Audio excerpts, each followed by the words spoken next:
real depression started more gradually where I was living. My father had a partnership business farming and shipping vegetables to other places in the country, to other stores away from where we lived. So he was a farmer, but he was just learning how to do it as a business.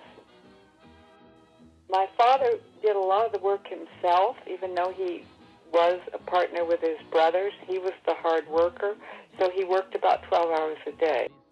It was a lot of work, and it was very long hours, and that kept going, I think, all during the Depression, the long hours that he worked. He would come home for dinner late and sometimes go back to do something in his office. He was very tired. He'd fall asleep when he sat in his chair, finally would rest, and then he'd go to sleep. So it's almost like not having him there for me. They had bought a house in Irvington when he came to California.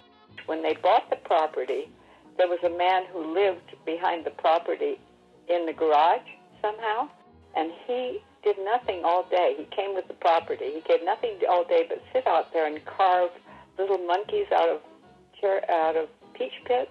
It was placed between, where there was a field between the railroad tracks and the house. It was quite a good-sized field, like several acres, but it was all field, and the people who got off the train would walk through the field to our house and other neighbors, I suppose, but to our house particularly because my mother would feed them.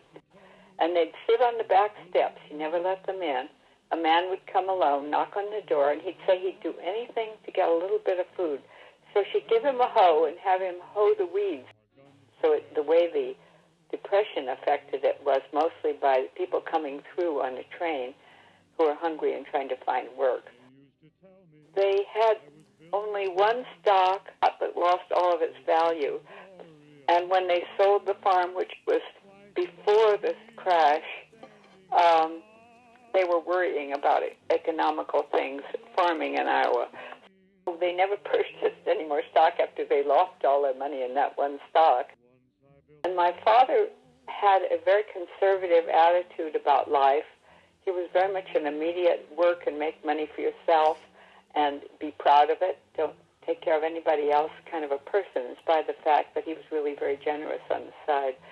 So he didn't like Roosevelt. He felt it was a great danger because he was going to organize things and take power away from people like my father, who had a tiny business, he felt, and he felt all this thing of giving money to people who went out and worked on the roads. He used to make jokes about how they were all leaning on shovels and one of them was working. He saw this as a very lazy thing to do, to have the help from the government. So he took a salary out of his business so that we had a little bit of money each month. Otherwise, we might not have had any because it was not making money. But he would take a small amount just for our support out of the money that he was using to run the business, so that we always had some. We didn't go hungry. So we had very little to spend on extras. And everything was considered a great, carefully thought out thing. You couldn't do this, you couldn't do that. I had a friend whose father had died when she reached the town we lived in, and they were almost going hungry. She and her sister and her mother, and the town picked them up and took care of them, gave their mother a job, gave them a place to live.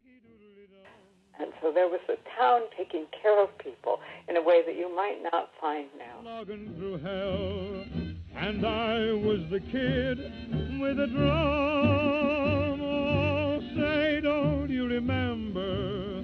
They called me Al. It was Al all the time.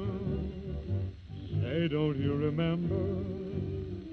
I'm your pal. Buddy, can you spare